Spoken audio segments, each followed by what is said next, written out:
Hi everyone, मैं हरेंद्र स्वागत करता हूं आपका सगुन डिफरेंस एकेडमी में। भैया जी, इस चेहरा को आप अच्छी तरीका से जानते होंगे, ये है धीरेंद्र शास्त्री जी।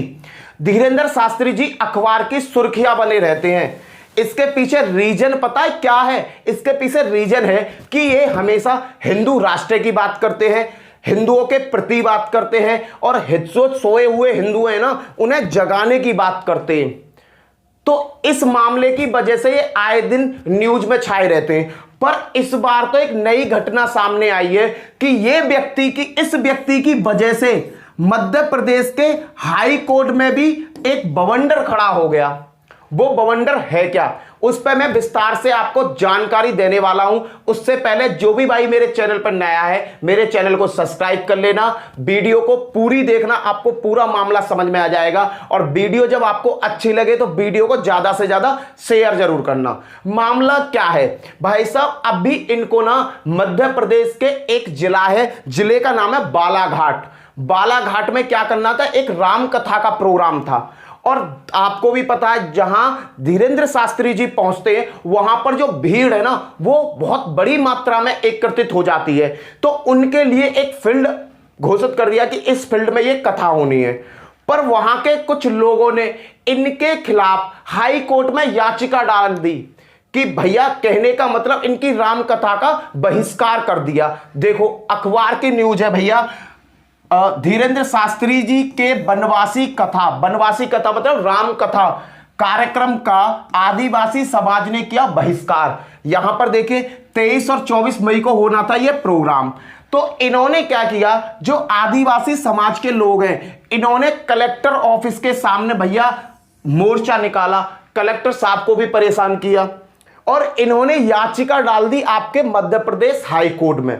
जब मध्य प्रदेश हाई कोर्ट में ये याचिका पहुंची तो वहां पर धीरेंद्र शास्त्री जी को लेकर काफी बड़ा बवंडर सामने आया। रीजन क्या है, इनका जो वकील था वो धीरेंद्र शास्त्री जी के खिलाफ था। कहने का मतलब धीरेंद्र शास्त्री जी को वो मन में कहीं ना कहीं नफरत रखता होगा, इसी वजह से उन्होंने वहां अपशब्दों का यूज किया।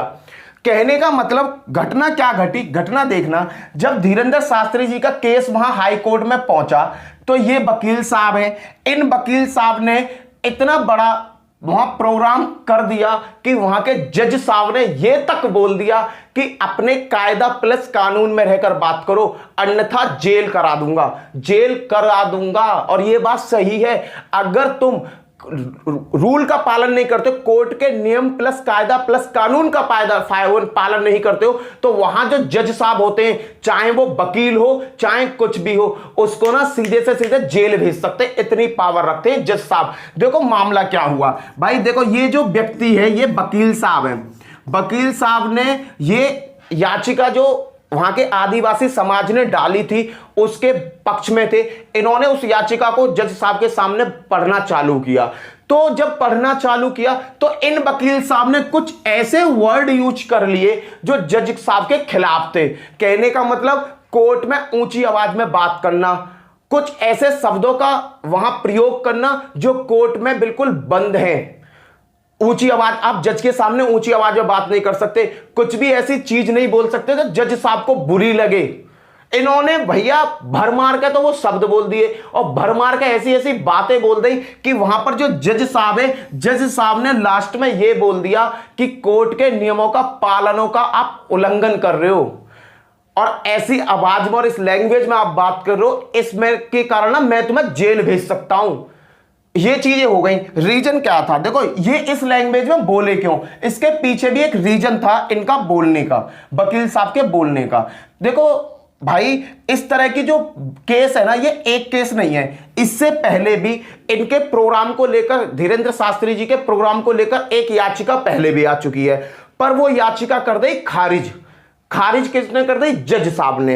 अब भैया ये सेम सेकंड याचिका जज साहब के सामने आई तो जज साहब ने कहा कि वकील साहब एक बात सुनो, आप जो दलील पेश कर रहे हो, जो बातें मुझसे कह रहे हो, इस बातों से रिलेटिव एक याचिका पहले भी आई थी जो मैंने खारिज कर दी। आपने क्या उस याचिका को पढ़ा? तो वकील साहब ने कहा हां मैंने उसे एनालाइज किया है और ऊंची आवाज में कहा कि हां मैंने एनालाइज किया है। जज साहब को आ गई गुस्सा, तो जज साहब ने सीधा सीधा बोल दिया वकील साहब से कि भैया वकील साहब थोड़ा सा कायदे में रहकर बात करो, अन्यथा ना तुम्हें जेल हो जाएगी। देखो अब ना लाइव जो कोर्ट में जो सुनवाई होती है वो आप लाइव देख सकते हो। तो वहां पर भाई साहब ऐसी फिल्म बनाई इस व्यक्ति की जज साहब ने जिसका कुछ जवाब नहीं। इन्होंने कहा बागेश्वर धाम के खिलाफ केस लड़ रहे वकील को जस्टिस साहब ने लगाई फटकार। बागेश्वर धाम के खिलाफ लड़ रहे थे और ऐसी लैंग्वेज, देखो बागेश्वर धाम या शास्त्री जी से इनका कुछ लेना देना नहीं है, पर यहां पर जो मेन मुद्दा आ रहा है ना वो आ रहा है कि कोर्ट में तुम किस लैंग्वेज में बात कर रहे हो। तो भैया इन्होंने ऐसी फटकार लगाई और इनकी याचिका को खारिज कर दिया। इनसे कहा कि जो फर्स्ट नंबर की पहले याचिका आई थी ना उस पर थोड़ी सी काम करो, उस पर काम करो, जब जाके आप याचिका लेके आना। भाई साहब इनको सीधा सीधा बोल दिया कि भैया तुम्हें ना सीधा 6 महीना की जेल भी हो सकती है आपके व्यवहार के प्रति। अब एक चीज देखना, देखो वहां के जो लोगों ने याचिका डाली थी वो डाली थी इस चीज को लेकर कि जो जिस फील्ड में ये प्रोग्राम होना है वो हमारा फील्ड है, हमारा मैदान है। सर्व आदिवासी समाज के लोगों ने कहा कि वो हमारा फील्ड है, वहां पर आप रामकथा नहीं कर सकते, धार्मिक फील्ड है। तो वकील साहब जज साहब ने कहा कि अगर वो लोग ये कह रहे हैं कि हमारा धार्मिक फील्ड है तो कोई ना कोई एविडेंस तो लाओ कि उससे ये सिद्ध हो सके कि वो फील्ड एक धार्मिक फील्ड है, तो कथा नहीं होगी। पर वकील साहब के पास तो ऐसा कुछ नहीं था क्योंकि वो धार्मिक फील्ड है ही नहीं, वो तो एक नॉर्मल फील्ड था। कहने का मतलब शास्त्री जी के प्रोग्राम का वहां केवल उल्लंघन हो रहा है, बहिष्कार हो रहा है। तो शास्त्री जी ने भी ना इस चीज पर चिंता व्यतीत करी है। उन्होंने कहा कि भाई आज मेरे लोग ही, अपने लोग ही मेरा बहिष्कार कर रहे हैं। कहने का मतलब जो व्यक्ति हिंदुओं के लिए इतना काम कर रहा है आज हिंदू ही उसके पक्ष विपक्ष में खड़े हुए हैं। भाई आप वहां की भीड़ें देख सकते हो कि देखो किस तरीका से वहां भीड़ थी। पहला नंबर इस व्यक्ति का प्रोग्राम एक छोटे फील्ड में किसी भी हालत में कराया नहीं जा सकता। रीजन क्या है कि इनके प्रोग्राम को सुनने के लिए और इनकी दिव्य शक्तियों के बारे में जब आदमी को पता पड़ता है ना और इनका जब प्रोग्राम होता है तो जो भीड़ है ना वो लाखों की मात्रा में पहुंच जाती है, वहां का प्रशासन तक का हिल जाता है। क्लियर है भाई, ये चीजें हो रही हैं। अब भैया कुछ लोगों ने ना देखो मैंने ये लगाई सुहानी शाह जी। अब कुछ लोगों ने कहा कि देखो पीछे मैंने बात करी थी पिछली वीडियो में, जब मैंने बात करी तो मैंने कहा कि ये हिंदू तत्व के बारे में बोलते हैं, तो कुछ मेरे को कमेंट्स भी आई। तो भाई मैं एक बात आपको बताता हूं, ये जो व्यक्ति है ना ये हिंदू तत्व के बारे में बोलता है, हिंदुओं को एक करने के बारे में बोलता है।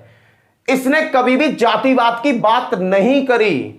ये एससी एसटी ओबीसी की बात नहीं करता और ना ही करता जनरल की बात। इनका केवल एक ही कॉन्सेप्ट होता है कि भाई साहब जो एससी एसटी ओबीसी को ये अलग अलग नजरों से नहीं देखते, ये एक नजर से देखते हैं। और इनका मतलब है कि देखो सीधी सी बात है भाई, एससी एसटी ओबीसी जो ये कहानियां थी ना, जो ये मामले थे, ये काफी पुराने हो गए। एससी एसटी को गलत नजरों से पहले देखा जाता था भाई, अब नहीं देखा जाता क्योंकि आज की जो जनरेशन है ना वो बदल चुकी है। अब एक भाई ने कहा कि सर आप तो इनके बारे में बोल रहे हो, आप भी इसी वजह से। भाई मैं भी ओबीसी से बिलोंग करता हूं, पर आज वो कंडीशन नहीं है जो पुराने टाइम में थी यार। जब देश आजाद हुआ था तब एससी की कंडीशन बहुत ज्यादा सोचनीय थी, पर भैया आज के समय में कोई भी सोचनीय नहीं है, सब लोग मिलकर रह रहे। एक बात बताओ, अगर मैं घर से बाहर जाता हूं तो मुझे ये पक्का पता है कि यहां मैं खाना खा रहा हूं किसी होटल में, किसी उस क्या मैं रेस्टोरेंट में या किसी ठेली पर, मैं उससे पूछकर खाना खाता हूं कि भाई तेरी बरादरी क्या है, भाई तू किस जात का है? नहीं, अब वो चीजें खत्म हो गई हैं बड़े भाई। अब तो इनका केवल इन्होंने सीधा कहा है कि मुझे हिंदू राष्ट्र बनाना है, हिंदू राष्ट्र की बात चलती है। तो मैं आपको एक बात भी बता देता हूं कि इनका जो तात्पर्य है ना हिंदू राष्ट्र घोषित करने का, भारत को बनाने का, भारत को, तो ये आसान नहीं है। पता है क्यों? क्योंकि भारत की जो झोली है ना, भारत एक झोली के समान है और इसमें काफी जातियां आती हैं, काफी धर्म आते हैं। तो भैया काफी जो धर्म आते हैं ना उस धर्म का उल्लंघन नहीं किया जा सकता कानून के में। हमारे संविधान में साफ साफ लिखा हुआ है, धर्मनिरपेक्ष देश है हमारा। यहां पर बहुत सारे धर्म रहते हैं और सभी धर्मों को आप हिंदू धर्म में कन्वर्ट नहीं कर सकते, यह बिल्कुल फैक्ट है। ये तो कहते हैं कि मैं अपने हिंदू भाइयों के लिए काम कर रहा हूं। इनका बयान आप कभी सुनना, ये कहेंगे मैं अपने हिंदू भाइयों के लिए काम कर रहा हूं। देखो आजकल आप एक चीज देखना, जो धर्म परिवर्तन हो रहा है ना, उसमें सबसे ज्यादा जो संख्या है धर्म परिवर्तन करने वालों की हिंदुओं की है। हिंदू लोग धर्म परिवर्तन बहुत ज्यादा मात्रा में करते हैं और कर रहे हैं यार, हो रहा है ये सिस्टम में। वो इसी चीज को रोक रहे हैं। धर्म परिवर्तन करने का एक नियम भी है, कायदा भी है, लॉ भी है, पर लोग बाग इस चीज को नहीं मान रहे। तो जो हिंदू लोग धर्म परिवर्तन कर रहे हैं, दूसरे धर्म में जा रहे हैं, तो उनका दूसरे धर्म में जाने का कारण क्या है? उस कारण के पीछे काम कर रहे हैं कि उनको ऐसी कंडीशन ना आए सामने कि आज उन्हें धर्म परिवर्तन करना पड़े। तो सभी हिंदुओं को यह जगा रहे हैं कि भाई धर्म परिवर्तन मत करो।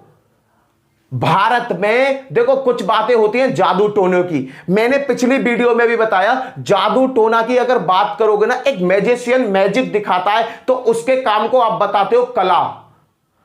एक कला है, एक आर्ट है। और एक ये बंदा अपने ध्यान से, शक्ति से या किसी मैजिक से भी किसी का भला कर रहा है, किसी का अच्छा कर रहा है, तो आप इसे बताते हो पाखंडी, ढोंगी, 420। और इस चीज को लेकर ना आज धीरेंद्र शास्त्री जी ने खुद कहा है कि आज ना मुझे सबसे बड़ा दुख है। दुख किस चीज का है?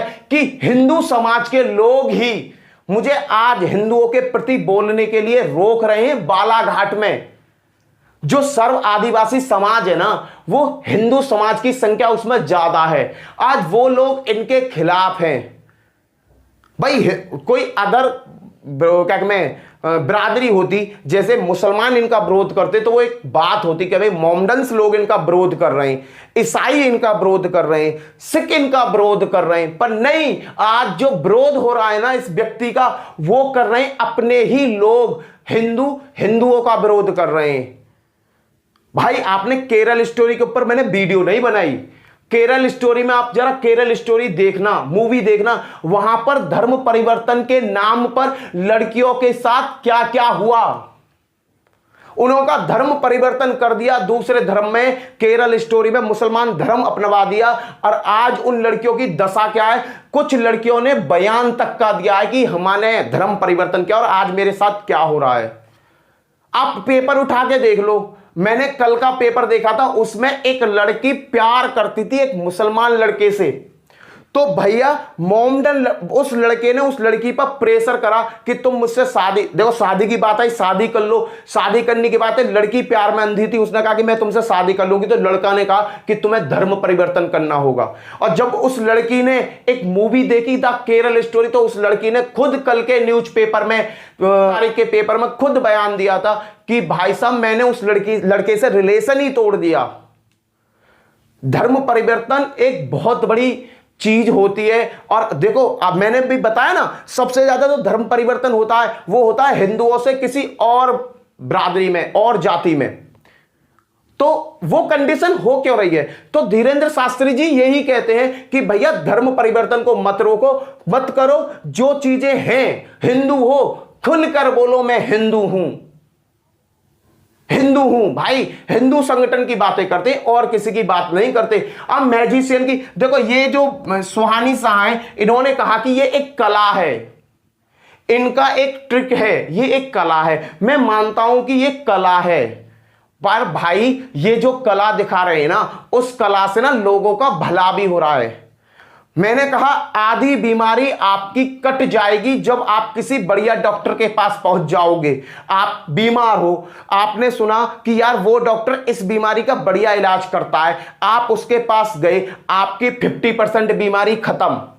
क्योंकि ये चीज हमने अपने अंदर आत्मा से सोची है भाई, क्योंकि मेरी बीमारी खत्म। और फिर आधी बीमारी आपकी खत्म होगी, आधी वो दवा देकर आपको सही कर देगा। ये आदमी की सोचने की प्रवृत्ति है बड़े भाई।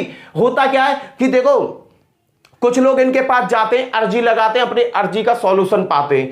तो भाई साहब जो प्रॉब्लम ये लिख कर देते हैं ना, उस प्रॉब्लम में कहते हैं कि 80% वो आदमी ग्रस्त होता है। तो इन्होंने उनकी प्रॉब्लम को समझकर कुछ सॉल्यूशन दे दिया, तो देखो उससे उस आदमी का एक विश्वास बन जाता है, उस काम पर वो आदमी काम करता है और उसको कामयाबी भी मिलती है। सीधी है। कहने का मतलब यह है कि भैया डूबते हुए को तिनका का सहारा बहुत होता है, और इनका जो पर्ची पर लिखना है एक तिनका के समान है।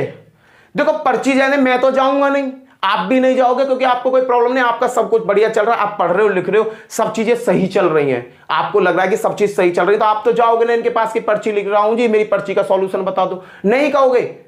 इनके पास जो जाता है ना, पीड़ा वाला आदमी जाता है, जिसको कोई प्रॉब्लम है, प्रॉब्लम वाला आदमी जाता है। अगर कोई प्रॉब्लम मेरे को है, मैं किसी के पास जाता हूं और वो मुझे थोड़ा सा सॉल्यूशन दे देता है, और उस सॉल्यूशन पे मैं काम करता हूं और मैं सही हो जाता हूं, तो मेरे लिए वो भगवान है। तो भैया धीरेंद्र शास्त्री कोई जादूगर नहीं है। और आज इनको जो दुख है ना, वो यही बात का है कि मेरे समाज के लोग ही मुझे आज मेरे विपक्ष में खड़े हुए हैं, ये चिंता है। ये हिंदुओं को जगाने का काम कर रहे हैं। इनका कॉन्सेप्ट एससी एसटी एससी कोई से लफड़ा नहीं है भाई। उससे एससी एसटी ओबीसी से पहले भी तो आप एक हिंदू हो ना। एससी एसटी एससी अगर हिंदुओं में एक कैटेगरी है, तो उससे पहले आप हिंदू हो ना। तो इनका काम ना इन एससी एसटी पर नहीं है, उनका काम है उससे ऊपर किस पर, हिंदू पर, हिंदू तत्व पर काम है इनका। इनका इस रायते से कोई लेना देना नहीं है, ना एससी से कुछ लेना, ना एसटी से, ना ओबीसी से, किसी से कुछ नहीं लेना, बस आपसे लेना है अगर आप हिंदू हो। भाई ये चीज पर ये काम कर रहे हैं, पर इनके इस काम को ना हम लोग ही गलत बता रहे हैं। भाई अपने धर्म का प्रचार हर बंदा करता है, ये संविधान में लिखा हुआ है कि आप अपने धर्म का प्रचार कर सकते हो, प्रसार कर सकते हो, पर संविधान में यह नहीं लिखा कि एक व्यक्ति को दूसरे धर्म में आप डालो। तो जो धर्म परिवर्तन है उस चीज को रोकने के लिए बहुत बड़ा काम कर रहे हैं। क्लियर है। इसी के साथ जय हिंद जय भारत।